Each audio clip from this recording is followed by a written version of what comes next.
what gives with all of these different folks who are microdosing across the globe? What is microdosing? I wanted to dive into the literature on microdosing, to review the existing data, and also to talk about how you could set up N-of-1 experiments with some of these sacred medicines. I want to cover my personal experience with microdosing. What I really believe is that these medications, given in the right set and setting, can really improve your mental health and your physical health. I was a little late to the party when it comes to psychedelics. And so I felt like in my 50s that if there was something that would help me get out of survival mode and improve my relationships and help me resolve trauma, then I was going to try it. So we have to be a little bit careful talking about this. But one of the things that I found myself is that microdosing improves my physiology. My hope for the future is that microdosing is used to enhance your mental resilience, your emotional well-being, and your cognitive flexibility.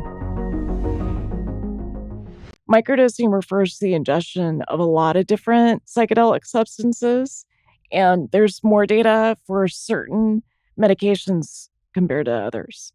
The ones that have the most data include LSD, psilocybin, MDMA, and other amphetamines.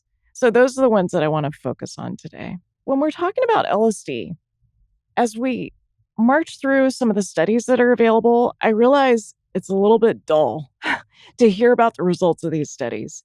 But it's the best evidence that we have looking at the effects of microdosing. So I want you to try to listen as we go through some of the systematic reviews that we have of the studies that exist. So the first study was published in 2024. I'll link to it in the show notes.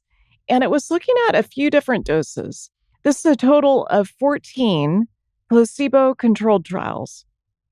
The doses studied were 5 to 20 micrograms. So that's pretty low. Most of the doses of macrodoses of LSD are around 100 micrograms. So this is, about 5 to 10% of that.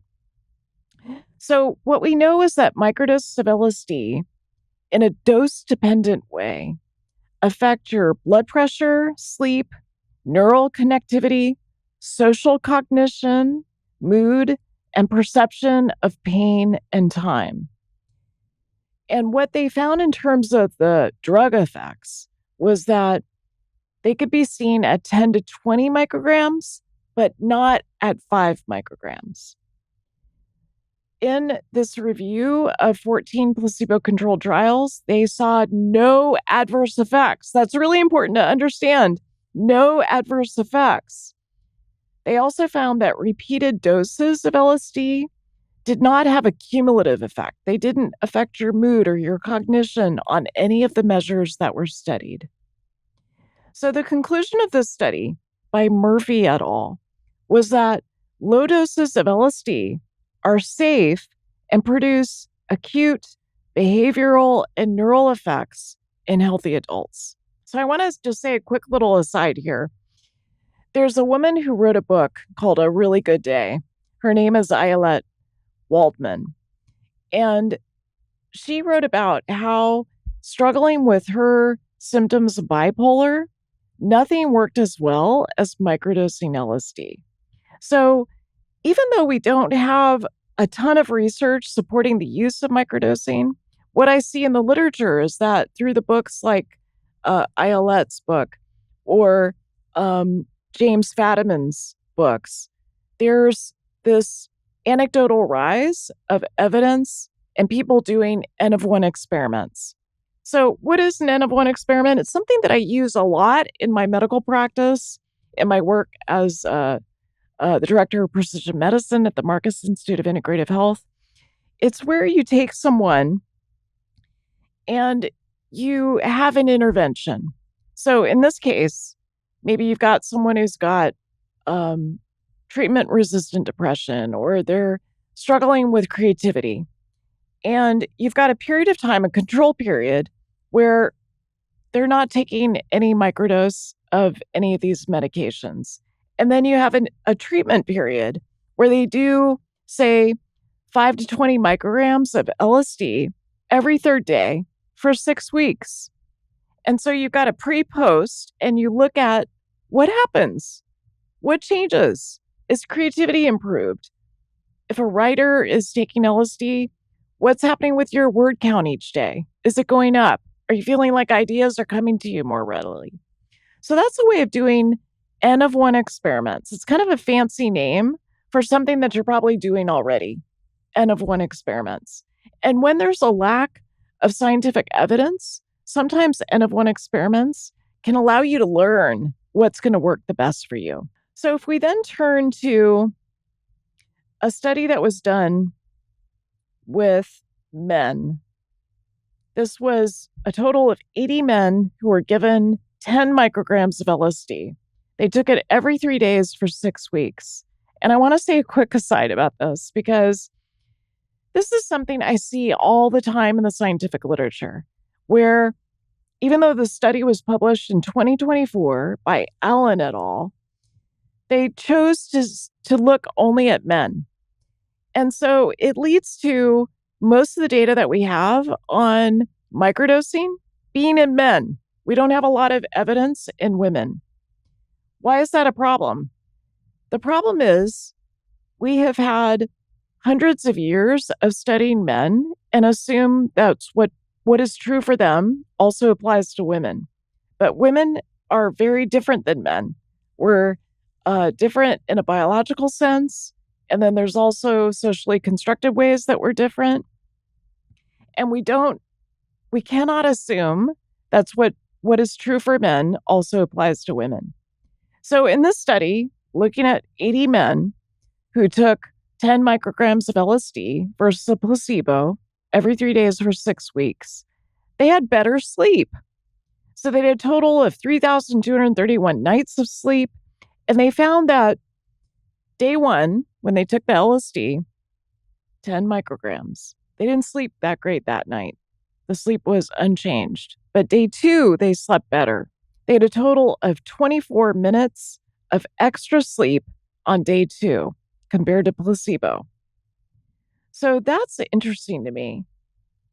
I need an extra 24 minutes of sleep. So would that apply to me as a woman? I don't know. But I think these kind of studies are interesting. They saw no adverse effects. The only difference that they detected in terms of sleep was this extra 24 minutes on night 2, and then day 3, and then they started again with the cycle. So this is curious to me. What's happening in the Pine Network that's allowing these 80 men to have 24 minutes of extra sleep the night after LSD? So that's still an open question. When we look at psilocybin, there have been a couple of trials that are worth mentioning.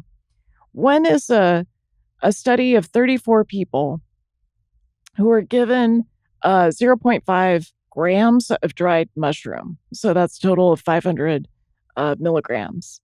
And they looked at subjective experience, behavior, creativity, perception, cognition, and brain activity.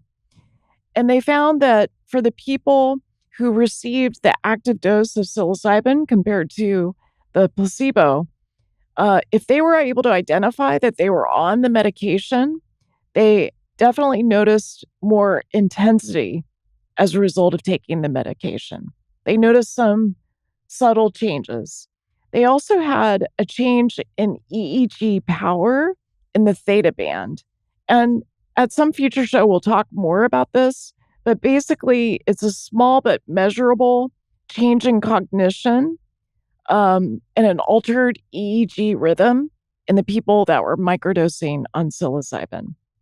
They did not find any change in well-being or creativity or cognitive function. But one of the problems is that when you're doing this in a laboratory setting, it can be hard to measure creativity. It can be hard, depending on the set and setting, to see that there's actually a difference that's occurring as a result of taking a microdose. In another study of psilocybin, they looked at a total of 40 different observational studies, and they found that when they compared clinical labs to web-based findings, that they showed very similar research findings. So that's interesting. It kind of opens us up to doing more web-based studies. And overall, what they found, here's what they concluded. Definitive conclusions regarding the efficacy of psilocybin microdosing remain elusive, emphasizing the need for future study. There's a number of research gaps that necessitate consideration for future investigations. So I consider that, just sort of, we need more research, and I agree with that. There was another study looking at 8 men who were given LSD for creativity. They were given 10 micrograms, again, every 3 days for 6 weeks. And they did a couple of different creativity tasks. And overall, they found no effect on creativity. So, how do they explain that finding? They say that possible explanation for the lack of change in creativity are that the laboratory testing conditions may negatively affect your ability to measure a difference in creative performance. The tests that are available may not be sufficient to capture the facets of creativity that are anecdotally affected by microdosing. And they also said that maybe the enhancements in creativity are placebo effects. So we don't yet know. If we look at the largest systematic review that we have with microdosing, it looked at a total of 44 studies from 1955 until 2021. And they measured mood and mental health, well-being and attitude, cognition and creativity, personality, changes in conscious state, neurobiology and physiology. And the study showed a wide range of risk of bias, various different study designs, different ages, and other study characteristics. But what they found consistently was that there was a change in pain perception, time perception, conscious state, and neurophysiology. So I find that really encouraging. It's emerging evidence of the possible improvements in mental health, potentially also with substance use disorders and psychological functioning that could be possible with microdosing. Did you know that some people take a small dose of LSD before breakfast? The BBC reported on this topic in 2017, and they interviewed a man named Simpa, who at age 28 was living with quite severe mental health problems, including depression, anxiety, and post-traumatic stress disorder as a result of childhood trauma. He microdoses because Simpa microdoses because the prescription medication that he was given, a selective serotonin reuptake inhibitor, had more side effects than benefits. In another headline from Forbes in 2022, it reads, Silicon Valley is microdosing magic mushrooms to boost their careers. There's a meme on social media that if you're not microdosing, you're micro-working. In another headline from Bazaar magazine, they wrote about mommies who mushroom. Inside the growing and to some controversial movement in which parents are using psychedelics to take the edge off of modern parenthood. So what gives with all of these different folks who are microdosing across the globe? What is microdosing? Microdosing is the use of low subperceptual, subhallucinogenic doses of psychedelics to obtain benefits without cognitive or perceptual distortion. And there's anecdotal reports with claims of multiple benefits. There's very limited placebo-controlled studies in this area, and research in laboratory settings don't always capture the motivation of the people who are doing it, who are engaged in microdosing protocols, and sometimes it can underestimate the positive effects on creativity and cognitive function. So as a way of dealing with that, I wanted to dive into the literature on microdosing, to review the existing data, and also to talk about how you could set up N-of-1 experiments with some of these sacred medicines. It's important when you think about microdosing to consider the stress response in the body. And what I think about is the PINE network. What is the PINE network? It stands for P for your psyche, I for your immune system, N for your nervous system, and E for your endocrine system. So the PINE network, your psycho-immuno-neuroendocrine network, is a multidirectional regulatory network that includes interrelated physiological pathways that are implicated in multiple conditions. And many of the conditions that impact your PINE network, things like depression, treatment-resistant depression, anxiety, toxic stress, post-traumatic stress disorder, it impacts the regulation of your PINE network. And we want to be thinking about it when we come up with solutions, such as potentially microdosing. So when I took a look at the literature on microdosing, I noticed that there were a lot of different medications that were studied. Probably the most literature is with LSD, lysergic acid lysergic acid diethylamide. LSD stands for lysergic acid diethylamide.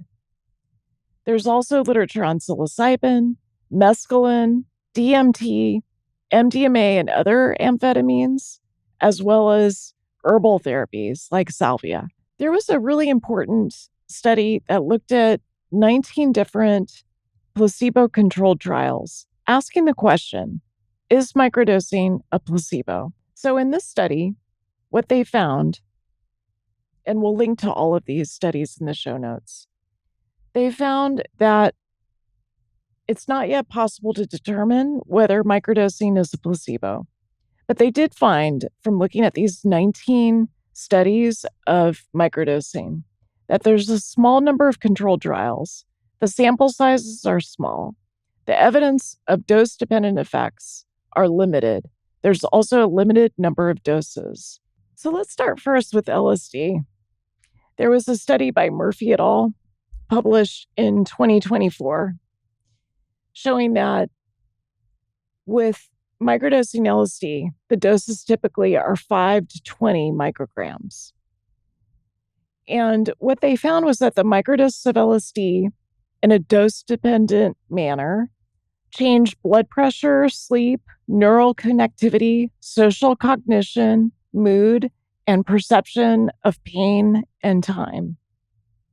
They found that perceptible drug effects were reported at doses of 10 to 20 micrograms, but not 5 micrograms.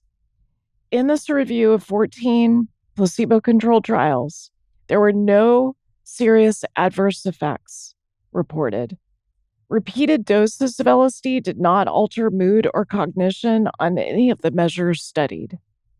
And they concluded that low doses of LSD are safe and produce acute behavioral and neural effects in healthy adults. In a review of psilocybin, which is the psychoactive ingredient in magic mushrooms, they looked at a total of 34 people. They looked at the following outcomes: subjective experience, behavior, creativity, perception, cognition, and brain activity. They found that the effects were significantly more intense for the active dose compared to the placebo, but only for participants who correctly identified their experimental condition.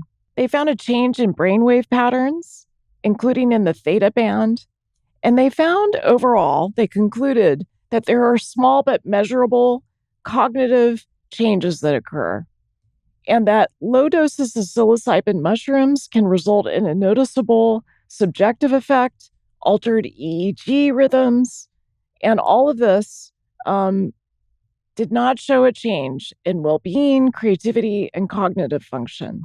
But again, when you're studying these things in a laboratory setting, it can be hard to see if that translates into real life. In a review of 40 different studies looking at psilocybin, the results showed that available evidence is mostly from observational studies, while non-clinical and clinical study findings are relatively sparse and inconsistent.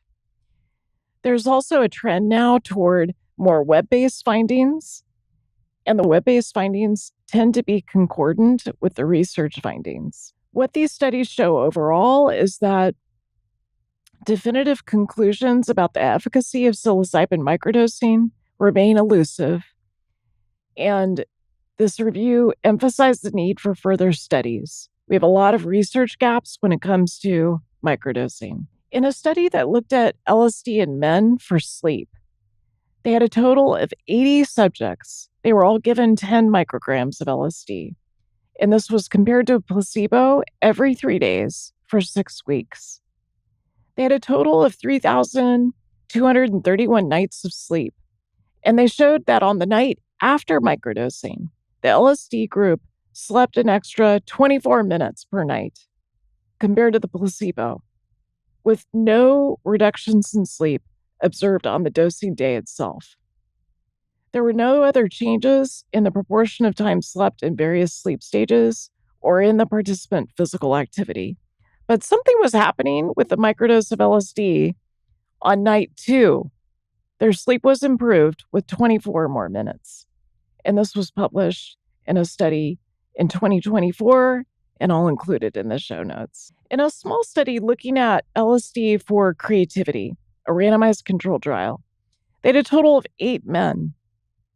And notice, often women are left out of the microdosing studies. Men are considered easier to study because they don't have a menstrual cycle, their hormones are more stable, but it also leads to a knowledge gap, a research gap, and a knowledge gap in terms of the effects on women. So in this study, looking at 8 men given 10 micrograms of LSD every 3 days, they found that overall, there was no difference in creativity, even though participants reported feeling more creative. So possible explanations for this finding that the researchers mentioned include feeling that the laboratory testing conditions might negatively affect the ability to detect differences in creative performance. The tests available to measure creativity may not capture the facets of creativity that are anecdotally affected by microdosing, or that the reported enhancements of creativity are placebo effects. So this is from a study also from 2024 that we'll link to in the show notes. And probably the largest systematic review of microdosing, looking at different studies from 1955 to 2021. They looked at various domains, including mood and mental health, well-being and attitude, cognition and creativity, personality, changes in conscious state. They looked at neurobiology and physiology. These studies showed a wide range in the risk of bias, depending on design, age, and other study characteristics. They found overall that the laboratory studies identified changes in pain perception. There were 4 main areas where they found a difference in people who were microdosing. Those 4 areas include pain perception, time perception, conscious state, and neurophysiology. So this is a study that was published in 2022, and we'll link to it in the show notes. So I want to cover my personal experience with microdosing. And we have to be careful here as a physician. I have to acknowledge that most of these medications that we're talking about are not considered legal to be using.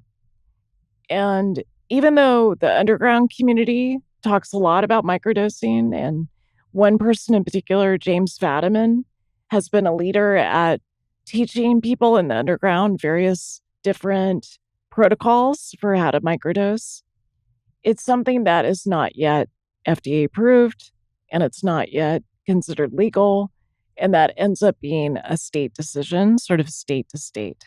So there's some states right now in the US that have decriminalized the use of psilocybin as an example, but we're still a long way from these medications being available and FDA approved. That said, I was a little late to the party when it comes to psychedelics. It wasn't until 5 years ago that I experienced my first macrodose of MDMA. And I did it in a research setting. I did it as part of a MDMA assisted therapy because I have an adverse childhood experience score of 6. And there are still ways that trauma lives on in my body, not just in terms of mental health, but in terms of physical health. It's been shown to raise your blood sugar. It gives you a greater risk of diabetes. It's been shown to affect the balance between your sympathetic nervous system, fight, flight, freeze, fawn, and your parasympathetic nervous system, which you can think of as stay and play, feed and breed, rest and digest. And we're meant to have this really even balance, fluid balance between the sympathetic nervous system and the parasympathetic nervous system. And I did not. And so I felt like in my 50s that if there was something that would help me get out of survival mode and improve my relationships and help me resolve trauma, then I was going to try it. So we have to be a little bit careful talking about this. But one of the things that I've found myself is that microdosing, especially with psilocybin, improves my physiology.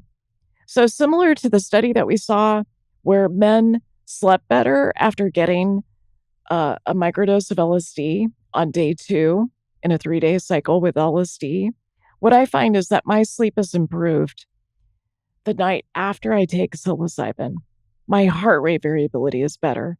And heart rate variability is really critical to track. If you don't track it, I encourage you to do it because it is a measure of the time between each of your heartbeats. And that varies. And the amount it varies is a sign of health. So instead of, if you have a resting heart rate of 60, if you have a resting heart rate of 60 beats per minute, and your heart's not like a metronome. It doesn't just beat every second. It beats 0.85 seconds and then 1.01 seconds. And that variability is a sign of health. So what I found with microdosing psilocybin is that it improves my heart rate variability. For people who are really trying to increase creativity, they often find that using some of these medications every 3 days can really help with creativity. And if you want to learn more about that, I'd encourage you to Google James Fadiman to look at some of his books and some of the research protocols that he has for taking microdoses. But I think that macrodoses of psychedelics have a time and a place, but they can be harder to fit into one's life.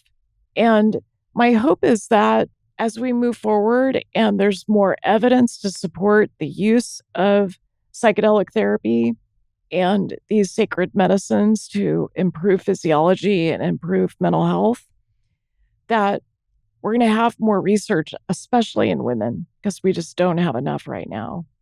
And we'll get more clear about when does it make sense to use things like microdosing. So when we look at the science, I feel like what it shows us overall is that there don't seem to be serious side effects associated with microdosing psychedelics, especially the ones that are most studied, LSD, psilocybin. And I'm seeing more and more people who are experimenting with using MDMA. It's worth talking about MDMA for a moment because it's also known as X or ecstasy or Molly. That was the street name. And we now have 2 randomized controlled trials, phase 3 trials, showing that with people with post-traumatic stress disorder, when they take a macrodose of MDMA, when they do MDMA-assisted therapy for 2 to 3 sessions, they have a really high level of resolution of their post-traumatic stress disorder. And just to give a little context here, the way I was taught when I went through my medical training to deal with trauma, to deal with post-traumatic stress disorder, was to send someone to talk therapy and maybe to prescribe a selective serotonin reuptake inhibitor. There's 3 that are FDA approved. The efficacy of that approach, which is considered the gold standard, is only at 30%. So if you have 100 people with post-traumatic stress disorder who do talk therapy together with a selective serotonin reuptake inhibitor, only 30 out of 100 are going to resolve their post-traumatic stress disorder. Whereas if they go through the MAPS protocol with MDMA-assisted therapy for 2 to 3 sessions, we know that more than twice as many resolve their symptoms. So the efficacy is somewhere around 67 to 71%. That's a pretty big improvement. And yet, the FDA decided against approving MDMA for PTSD. So, getting back to microdosing, what I really believe is that these medications, given in the right set and setting, can really improve your mental health and your physical health. They can improve your pine system. And so I want you to be thinking about microdosing and whether that might be appropriate for you. It's something that you can check in with your clinician team about.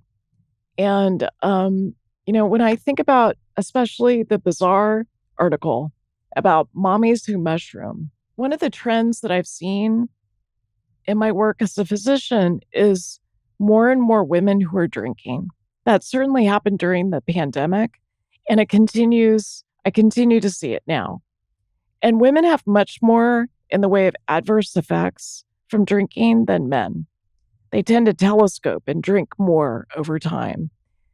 And maybe related to liver function, I just see many more problems with women who drink. In my mind, there is no health benefit to drinking alcohol. And yet, I do see health benefits associated with microdosing psychedelics. So, with that, I want you to have an open mind, maybe help us with the research that we need to collect on microdosing so that we can really understand how it helps us, where it's appropriate, where it's not appropriate, where it makes sense, and where it doesn't. I want to talk about the future that I most want to see. I hope that going forward, macrodosing psychedelics becomes legal and it becomes FDA approved, especially for people who need it most, such as people with trauma, such as people with post-traumatic stress disorder, such as for people with treatment-resistant depression.